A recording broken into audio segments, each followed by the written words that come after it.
El antiguo Egipto.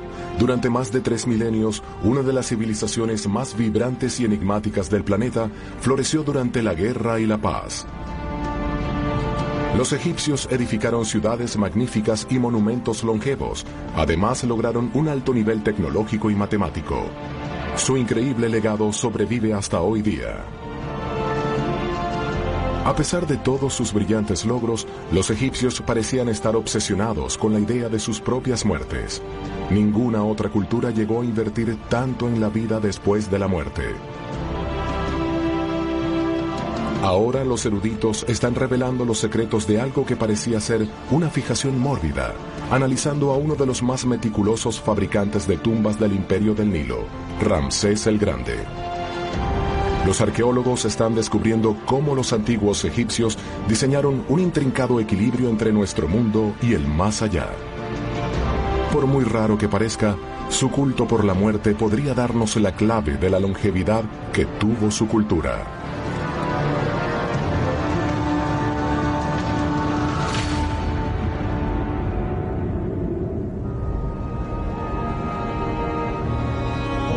Egipto, hace más de 3 milenios. Ha muerto el faraón Seti I. Sacerdotes enlutados y mujeres que lloran se reúnen en el Valle de los Reyes para acompañar a su líder a su último lugar de descanso. Su heredero, Ramsés, observa el ritual de la apertura de la boca, que se hace para despertar los sentidos del muerto en la otra vida. Seti sigue gobernando Egipto. Ramsés solo puede asumir el trono después de que su padre sea enterrado y se convierta en un dios. El hijo de Seti hereda un poderoso imperio con millones de súbditos.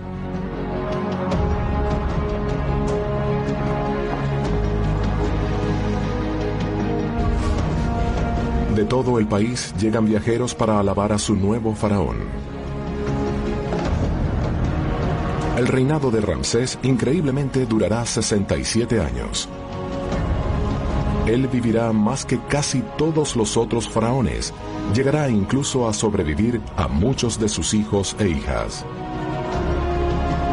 Como todos los otros gobernantes egipcios, él invertirá gran parte de su vida en planear su muerte.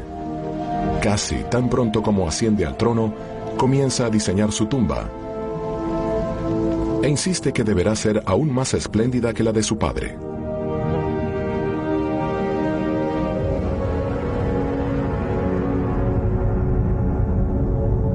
La gente piensa que los antiguos egipcios les obsesionaba la muerte porque lo que visitan cuando van a Egipto son sus tumbas. Y sin duda, la muerte les interesaba mucho, porque para ellos esta no era el fin, sino el comienzo de un larguísimo viaje a través de la eternidad.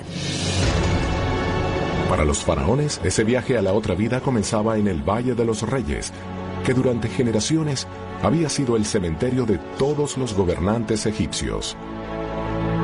Aquí, el faraón escoge el lugar para su propia tumba y nombra como director de la obra a Ramose, su escriba, para que sea hecha adecuadamente. Él es ahora una de las personas más importantes en la vida de Ramsés porque es el responsable de su vida eterna. Ramose va a supervisar cada detalle de la enorme tumba real. Los obreros habían comenzado a trabajar poco tiempo después de que el faraón ascendió al trono.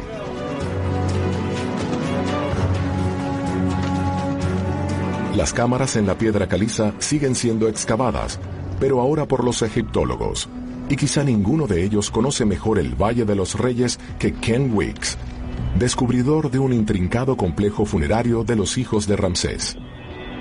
Durante 3 décadas, él y sus colegas han medido cuidadosamente y trazado mapas de cada habitación subterránea para conservarlas. Los egipcios sabían muy bien que era imposible predecir la muerte de alguien, incluso la de un faraón. Por eso les parecía ideal comenzar a trabajar en su tumba al principio de su reinado, para que no lo quisieran los dioses, muriera joven.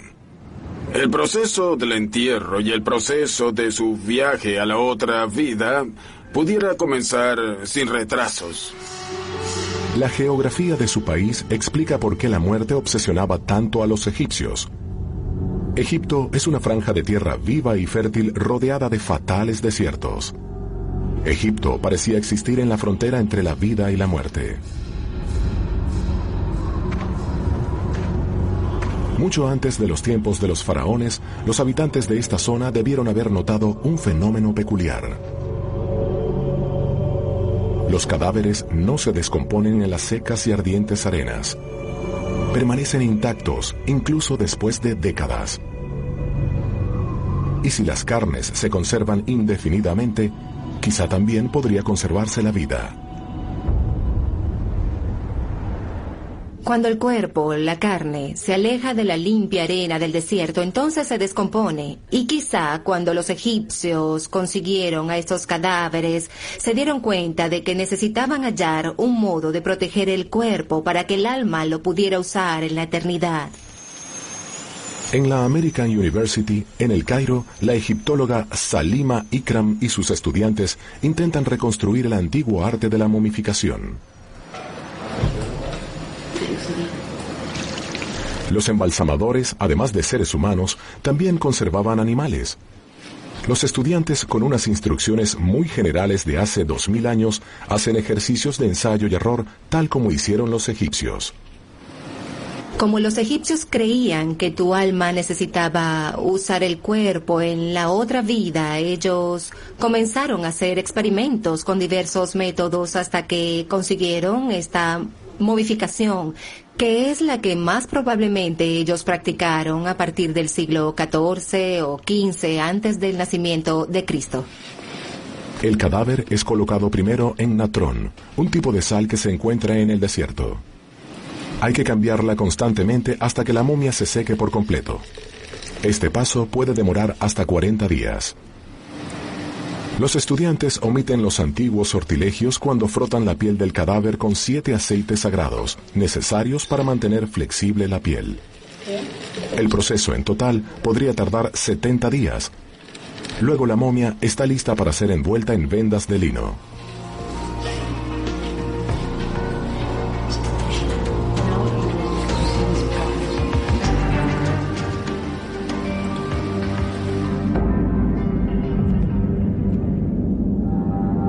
Por milenios, incontables criaturas fueron momificadas como los faraones, incluso algunos cocodrilos. Esta era la especie sagrada de los dioses.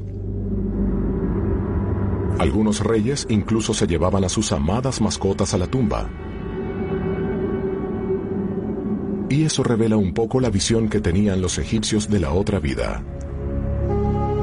Abidos era la ciudad donde se rendía culto a Osiris, el dios de la muerte y la resurrección. En tiempos de Ramsés, miles de personas la visitaban anualmente para honrar a este dios y rezar por la vida eterna. Incluso el nuevo faraón hacía este peregrinaje acompañado de su gran esposa real, Nefertari.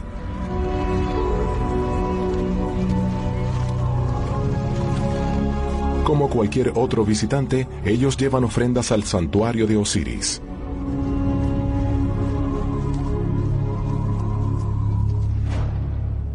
Dos 2000 años antes de que fuera empleado el Valle de los Reyes, los primeros faraones construyeron su cementerio en Abidos. Günter Dreyer y Martin Salhoff del Instituto Arqueológico Alemán reconstruyen cuidadosamente estos primeros entierros reales. Su existencia sugiere que incluso 2000 años antes de Ramsés, los egipcios tenían un fuerte concepto de la vida después de la muerte. Las tumbas de los antiguos faraones están dispuestas en el espacio como palacios para la otra vida. En el interior de la tumba, en una cámara principal con paredes forradas de tapetes de paja, se encuentra una enorme arca de madera que contiene el ataúd del faraón enchapado en oro. La cámara estaba llena de alimentos y jarras de cerveza para el viaje del rey al otro mundo.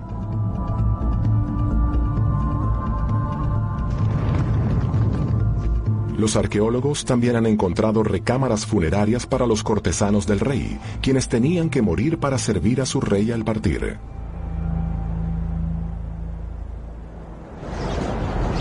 Estas tumbas han sido excavadas y saqueadas innumerables veces, Pero el arqueólogo Gunther Dreyer sigue consiguiendo pequeños objetos funerarios entre la arena, como estas falsas cabezas de ajo destinadas a ser llevadas por los fallecidos a la otra vida. Aparentemente, los egipcios pensaban que la otra vida era idéntica a esta. Entre los objetos funerarios había jarras de vino, puntas de flechas, pequeños envases en forma de animales y otros objetos familiares para que la otra vida fuese confortable. No siempre ponían en la tumba ofrendas reales, porque estas ofrendas no iban a durar toda una eternidad. Por eso comenzaron a hacer figuras con las que pudieran representar esos objetos necesarios. Además de las piezas de carne o ajo, encontramos modelos de flores de amapola. Probablemente deseaban que los fallecidos gozaran de sueños placenteros en la eternidad. Los egipcios aprendieron de la naturaleza que toda la vida sigue un ritmo eterno.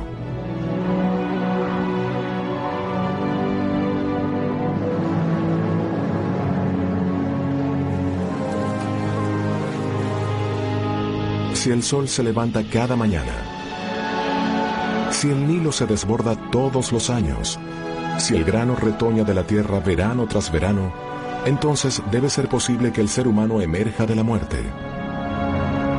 La arquitectura de las tumbas expresaban este optimismo deslumbrante. De una recámara lateral con la estatua del faraón sale una escalinata hacia el oeste. Desde ahí, el rey que ha partido comenzará el viaje de una vida hacia el imperio de los muertos.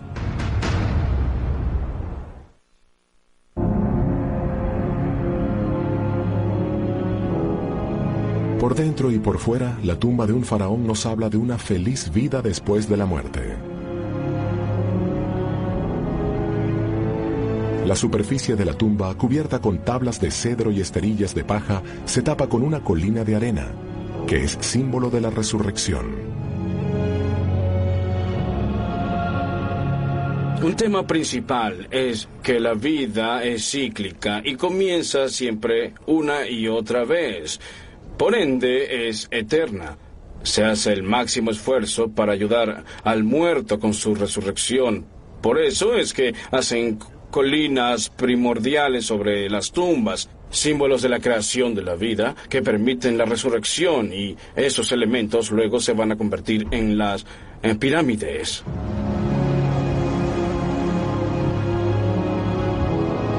El mito creacional dice que toda la vida emergió del océano primordial. Cuando las aguas iban retrocediendo, revelaron el primer trozo de tierra, el montículo primordial. Los egipcios volvían a vivir esa génesis todos los años, cuando descendía el Nilo exponiendo la tierra fértil, la promesa del regreso de la vida.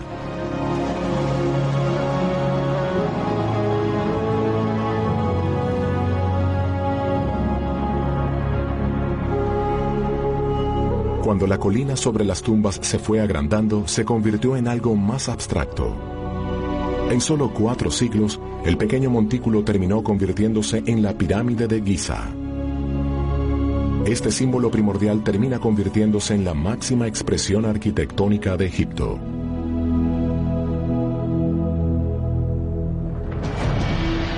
Ninguna otra civilización en el mundo ha invertido tanto tiempo y recursos en la fabricación de tumbas. Pero esta inversión en la otra vida ha traído beneficios al aquí y al ahora, según lo ha descubierto el egiptólogo Mark Lehner. Él y sus colegas han desenterrado una inmensa ciudad que rodeaba el área de las pirámides, y él cree que se trata del lugar de nacimiento de la nación egipcia.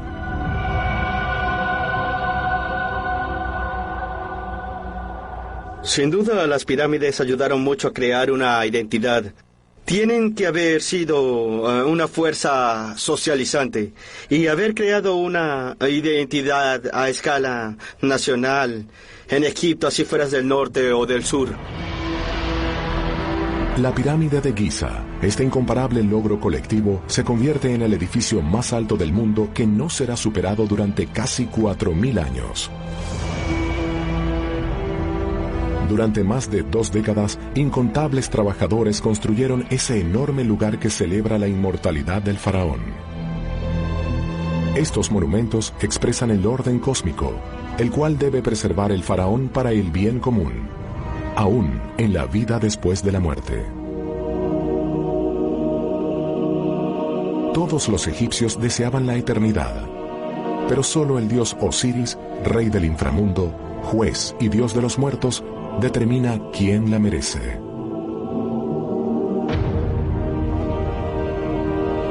Ramsés le ruega a Osiris que le otorgue una larga vida, porque tiene planes ambiciosos para ampliar el poder de Egipto y construir su legado. Y para eso necesita tiempo.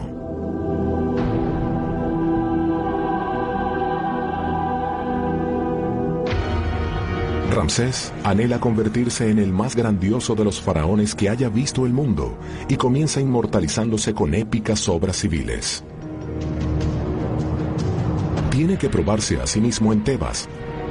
La ciudad ya es uno de los grandes escenarios arquitectónicos de Egipto y posee más de 50.000 habitantes. En su epicentro se yergue el gran templo de Karnak, el lugar más sagrado en el reino porque alberga al dios imperial, Amón.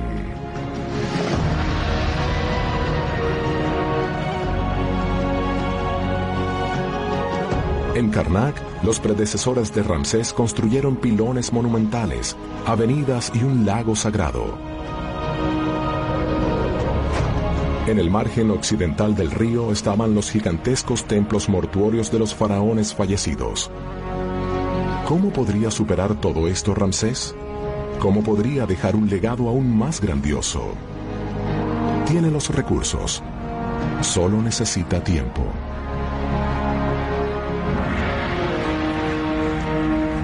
Siguiendo la tradición, comienza con su tumba. La planea cuidadosamente hasta el último detalle. Depende de especialistas, maestros constructores, albañiles, artesanos. Ellos tienen su propio departamento en la administración del sur de Egipto. Le reportan a Ramose y este le reporta al faraón. Para finalizar el diseño del interior de la tumba, Ramose le presenta a Ramsés un plano donde muestra todos los salones y pasadizos que desea construirle en el Valle de los Reyes. Las tumbas cavadas en la piedra tienen que ser planeadas a la perfección. Cualquier error pondría en riesgo las oportunidades del faraón de alcanzar la otra vida. Una enorme responsabilidad reposa en los hombros de Ramose, pero el faraón confía totalmente en él.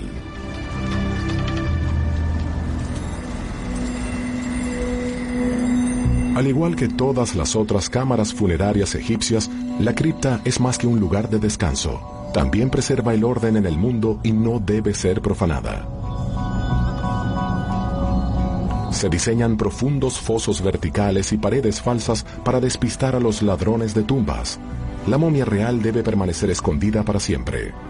El faraón necesita su cuerpo para cruzar las fronteras hacia la eternidad. Sin momia, no hay vida después de la muerte. Unos bajorrelieves sin terminar frente a la tumba son un engaño. Así los ladrones pensarán que la tumba no se utilizó. Un suelo oculto conduce hasta la cámara funeraria que alberga el sarcófago del faraón.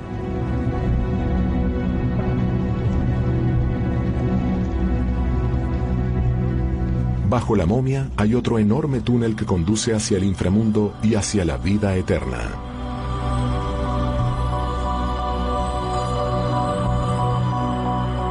Los constructores de las tumbas vivían en una aldea llamada Set Ma'at, o lugar del orden en el mundo, cercana al Valle de los Reyes, en unos terrenos secos e inhóspitos. A pesar de estar solo a pocos kilómetros de Tebas, los trabajadores están completamente desprovistos de contacto con el mundo. Una teoría es que los egipcios que vivieron en este lugar estaban secuestrados porque participaban en la construcción de tumbas reales y que eso tenía que mantenerse en secreto. No todos los egiptólogos están de acuerdo. Otra teoría es que trabajaban con elementos muy costosos como plata, oro, marfil, ébano y otros materiales preciosos que debían ser custodiados. Y aquí, en esta comunidad amurallada con guardias en la única entrada, habría sido posible proteger los materiales de los ladrones. En tiempos de Ramsés, 25 familias de los más talentosos artistas y artesanos de Egipto vivían en las 80 casas de Sed Ma'at. Los alimentos y las herramientas requeridos por la aldea tenían que ser transportados a través de las montañas. Y los registros de Ramose muestran con detalle cada envío antes de él repartirlo. En Sed Ma'at, Ramose es los ojos y oídos del faraón. Mantiene el orden ahí para que el faraón pueda reclamar su lugar en el más allá.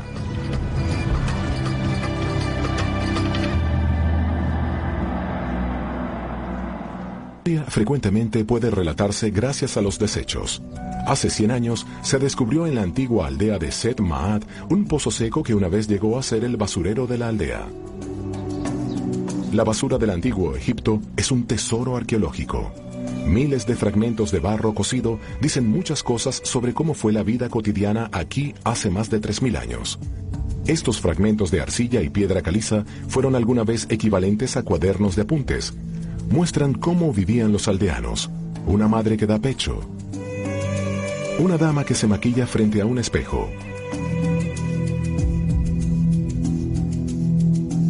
Un joven que cuida cerdos.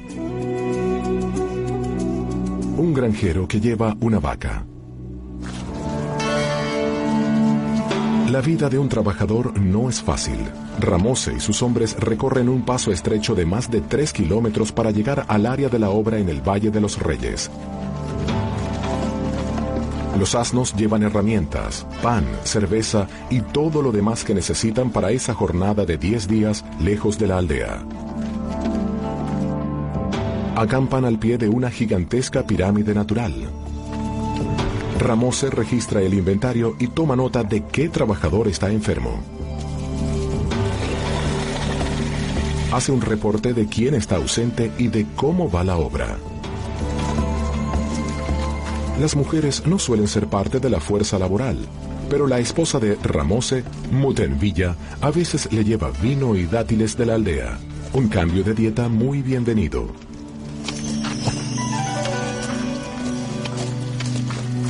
A los trabajadores se les obliga a jurar no revelar la naturaleza de su trabajo. Pero siempre se cuelan al exterior relatos sobre los tesoros ocultos en el valle. En el subsuelo se oculta una aldea de fenecidos. Este gigantesco laberinto albergaba 30 tumbas en tiempos de Ramsés y posteriormente llegó a contener hasta más de 60. Algunas de las momias fueron colocadas a más de 450 metros de profundidad. Estas cámaras encerraban una fortuna que fue saqueada hace mucho tiempo. El único tesoro funerario real rescatado en tiempos modernos perteneció a uno de los predecesores de Ramsés, Tutankamón. Su tumba contenía más de 5.000 objetos, una fortuna en piezas de oro, varias camas reales, un carro de guerra hecho en oro, estatuas de dioses y un trono con joyas incrustadas hecho para este faraón que murió cuando apenas tenía 20 años. ¿Qué ladrón habría podido resistir ser atraído a esta lujosa ciudad subterránea? Había puestos de vigilancia por todo el Valle de los Reyes. Gracias a las colinas de los alrededores, tenían una visión muy clara de cualquiera que se estuviera acercando al valle a una distancia muy grande. A pesar de las precauciones, los ladrones más astutos lograban infiltrarse hacia dentro del valle sin ser vistos por los guardias. Algunos incluso lograban penetrar en las tumbas reales o en los almacenes, extrayendo jugosas fortunas. Las tumbas solían robarse con ayuda de informantes. Como los saqueadores no tenían planos del Valle de los Reyes, es probable que los hombres de Ramose les dieran información. Robar sus bienes era una cosa, pero otra cosa era destruir el cadáver para sacarle las joyas y romper el ataúd. Eso se consideraba lo peor porque los muertos perdían su oportunidad de una vida eterna. Ramose, humillado y siendo el principal responsable de la seguridad del lugar, hace todo lo posible para encontrar y castigar a los informantes. Pero un problema mayor oscurece el ambiente. El imperio está en peligro. Egipto moviliza tropas para la guerra y los constructores deben terminar la tumba antes de que algo le pase al faraón.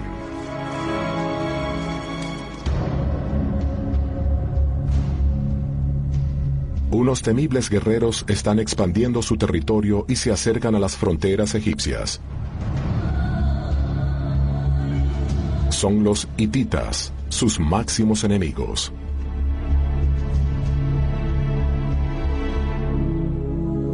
Ramsés, el comandante en jefe egipcio, no puede hacerse la vista gorda mientras sus tropas se preparan para la guerra. Debe dejar a su reina, Nefertari. Ella es una de sus muchas esposas, pero es la gran novia real, la madre de su heredero. Ella permanece en el palacio con sus hijos, pero no ostenta ningún poder. El visir y los altos funcionarios tomarán las riendas del gobierno hasta que regrese el faraón. Ramsés se dirige hacia el norte con 20.000 soldados. Es el ejército más grande que ha reunido Egipto. El objetivo, proteger las fronteras de su imperio. Al pasar un mes, cercan las tropas hititas que acampan en las cercanías de Kadesh, la ciudad que ahora es Siria. En Egipto, la gente está preocupada por la guerra y por el bienestar del faraón. Ramsés está lejos de realizar su gran ambición: construir los más grandiosos monumentos del imperio, y su tumba está muy lejos de estar terminada. Mientras él arriesga su vida por su pueblo, se le duplica el trabajo a los obreros. Mientras los picapedreros hacen más profundos los conductos por la piedra caliza al fondo de la tumba, otros van pintando y enyesando la sección frontal.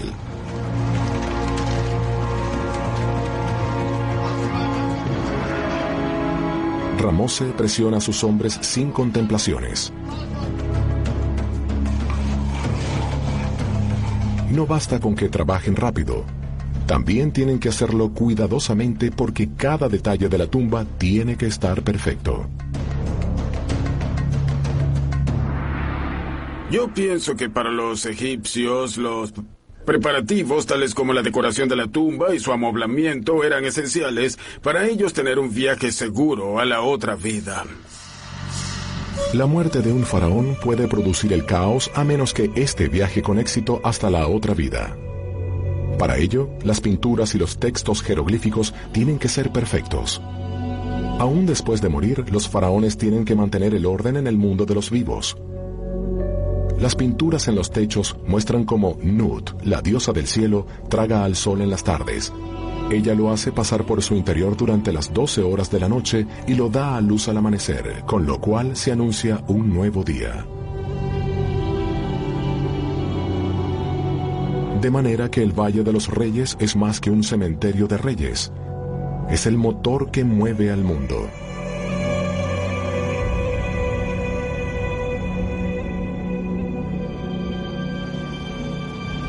Los maestros de obras inspiran gran respeto, pero también enfrentan graves peligros. Las profundas recámaras de piedra caliza pueden ser inestables. Ocurren accidentes y los techos colapsan. Cuando un trabajador resulta herido, se detiene la construcción. Con Egipto en guerra, Ramose no puede permitirse retrasos, sobre todo cuando la batalla parece tornarse en contra de Ramsés.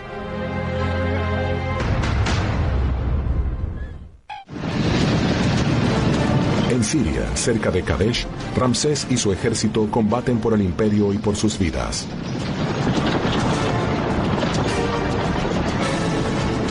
Los hititas, fieros combatientes, acorralaron a la división del faraón y obligan a sus otras unidades a dar la retirada. La batalla se torna drásticamente en contra de los egipcios y Ramsés apenas logra escapar. Consciente de que no puede ganar, hace retirar a sus tropas. Luego de meses de hacer la guerra, Ramsés regresa a Egipto y su llegada es celebrada en Tebas. Pero nadie debe saber jamás lo que realmente ocurrió en el frente de batalla. Ramsés regresa triunfante. Engaña a su gente y a los dioses. Alardea su victoria contra los enemigos de la paz y el orden.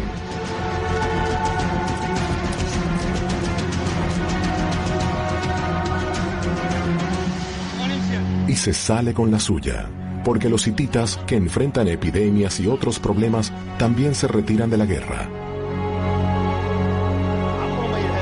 El peligro ha pasado. Ramsés adorna los muros del templo con una propaganda en la que se muestra como un gran general conquistador.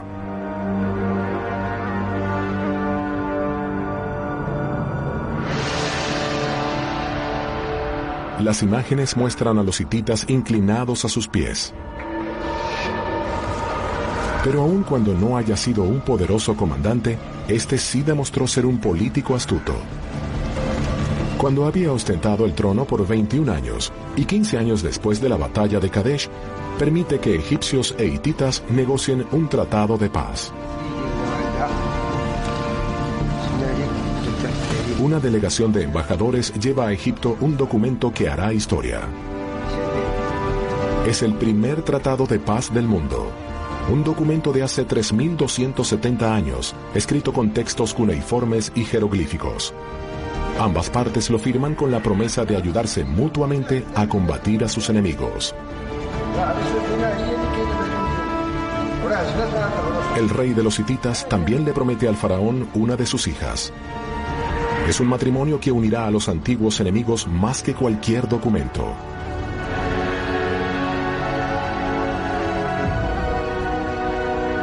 La paz entre ambas naciones sobrevivirá a Ramsés. El faraón nunca volverá a hacer la guerra. Se dedicará a erigir nuevos templos y a ampliar los ya construidos. Con cada obelisco y cada pintura donde él es representado, Ramsés celebra la vida.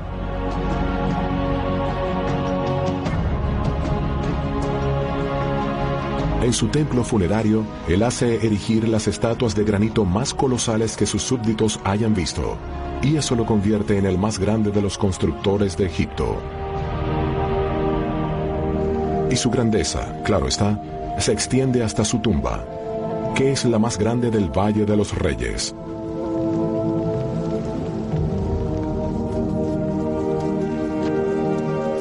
Aprovechando los tiempos de paz y la longevidad de Ramsés, Ramose y sus maestros constructores tienen tiempo de sobra para preparar una tumba merecedora de su líder.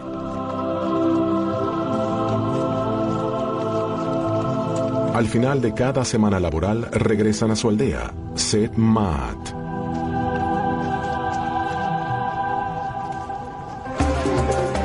Celebran el fin de semana con fiestas y bebidas. Pero incluso sus canciones están teñidas con la muerte.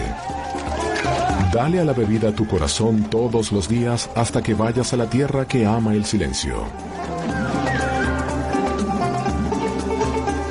Para Ramose, cada día es muy importante. Dedica su vida a trabajar sin cesar por la próxima vida del faraón. Pero, ¿qué pasará con él y con su esposa? Durante años, él y Mutenvilla han querido hijos, pero sus oraciones no han sido escuchadas. Él le ha dedicado su vida a servir al faraón, a expensas de no poder construir un legado para sí mismo. Sin heredero, él no tiene nada. Deciden adoptar un niño y comienzan a preparar sus propios monumentos, con fe y sortilegios mágicos. Uno de los objetos importantes que los egipcios solían llevarse consigo a la otra vida era el llamado escarabajo del corazón. Se lo colocaban sobre el corazón y tenían grabado un sortilegio especial que en esencia decía: yo hice buenas obras en esta vida y por eso merezco entrar en la otra. En el peligroso viaje hacia la otra vida, nadie escapa de ser examinado. Osiris, el juez de los muertos, decide la suerte de los fenecidos. El corazón, el hogar de la conciencia, debe ser tan ligero como la pluma de Maat, símbolo de la diosa de la justicia. Osiris controla el paso a la vida después de la muerte. Solo aquellos puros de corazón se salvarán del gran devorador, un demonio femenino con cabeza de cocodrilo que es mitad hipopótamo, mitad león. Traga las almas de los pecadores condenándolos a la muerte eterna. Para el puro de corazón, la otra vida continúa de modo muy parecido a esta. Se come, se celebra, pero también se trabaja. En el más allá sigue siendo necesario excavar canales y cultivar los campos.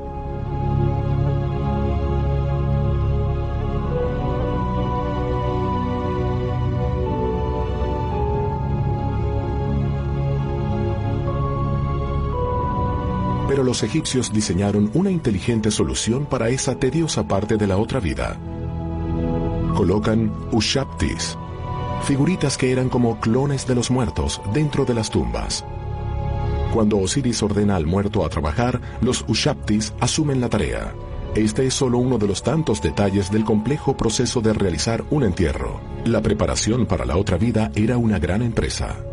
Para los egipcios, invertir en las tumbas y hacer rituales funerarios era importante porque era importante en su economía.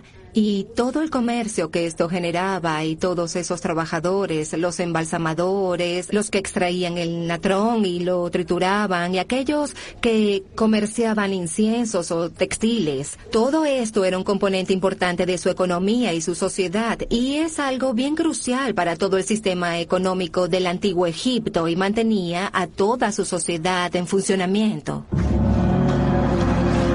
En el pequeño cementerio de Set Maat, Ramose construye tumbas para su esposa, parientes y sirvientes. A pesar de ser diminuta comparada con la del faraón, es una casa eterna adecuada para su familia e incluye una pequeña pirámide. Las pirámides al principio eran solo de uso exclusivo de los faraones, pero se volvieron muy populares entre los artesanos de Set Maat y abundan en su cementerio. Todos quieren ser inmortales, y cualquiera que se prepare podría viajar con éxito hasta la otra vida. Cuando Ramose muere a los 67 años, su hijo adoptado se convierte en el nuevo escriba real en Set Maat. Han transcurrido más de 40 años, y a pesar de que el faraón ha envejecido más que muchos de sus predecesores, su tumba todavía no está lista. Osiris le ha regalado una larga vida, pero a él esto ahora le parece una maldición. Nefertari, su amada esposa, y 12 de sus hijos han muerto antes que él. Para combatir su pesar, Ramsés emprende un último y grandioso proyecto: el mayor monumento funerario que se haya construido en el Valle de los Reyes. Una tumba para sus hijos directamente al lado opuesto de la suya. Hace 30 años, cuando el egiptólogo Ken Weeks descubrió la tumba, no sabía lo que había encontrado. Cuando comenzó a hacer excavaciones en lo que se denominó Cave B5, no sospechaba que había dado inicio al trabajo de su vida. No tenemos nada con que compararlo. Eso significa que tenemos que ser muy meticulosos al recolectar toda la evidencia interna que tenemos aquí, porque esa sería la única fuente de información que habría para nosotros saber a quién enterraron aquí y cómo dividir la tumba en una serie de alcobas funerarias para cada uno de los hijos y descubrir qué función tenía cada habitación. Para el momento en que Weeks y sus colegas habían descubierto una de las cámaras, ya habían encontrado otra. Hasta ahora han descubierto más de 150 habitaciones y todavía hay más. Sospechan que la mayoría de los 45 hijos de Ramsés están enterrados aquí. Desde un salón con columnas hay un pasadizo que conduce hacia las tumbas laterales. Una estatua de Ramsés, representado como el dios de la muerte, lo observa todo.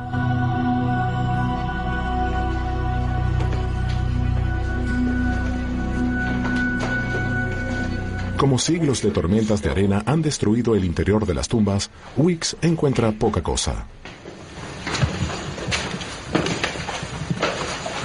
Pero algunos artefactos extraordinarios lograron conservarse. Estos huesos y cráneos podrían revelar quién está enterrado aquí. Este cráneo, estoy casi seguro de que es de uno de los hijos de Ramsés. Lo hallaron en la tumba, no sé cuál de sus hijos será, pero yo lo estaba observando más detalladamente. Tomamos muestras de los cráneos y también tomamos muestras de los huesos largos asociados con él, o sea, los brazos y las piernas. Aún no tenemos los resultados, pero estoy muy seguro que encontraremos que todos son parientes. Será emocionante. Sí.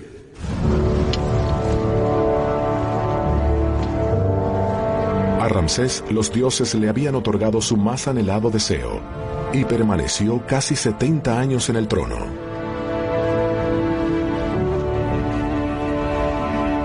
La mayoría de los egipcios de su época solo habían conocido a este faraón, a Ramsés el Grande. Él les había proporcionado una era de paz y riqueza.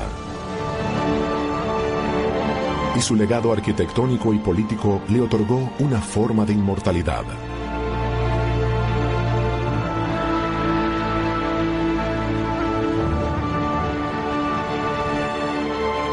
Muere casi a los 90 años.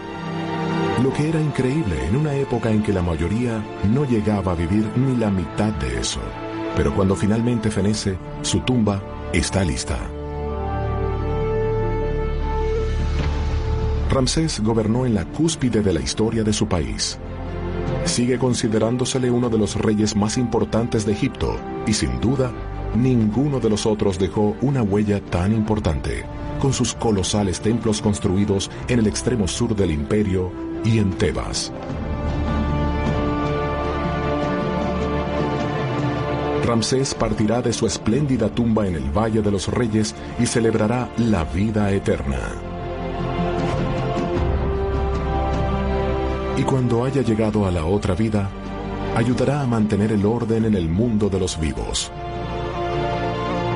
Esa idea reconforta a su nación. Decir que la religión del antiguo Egipto mantenía unido a los egipcios me parece un planteamiento muy cierto.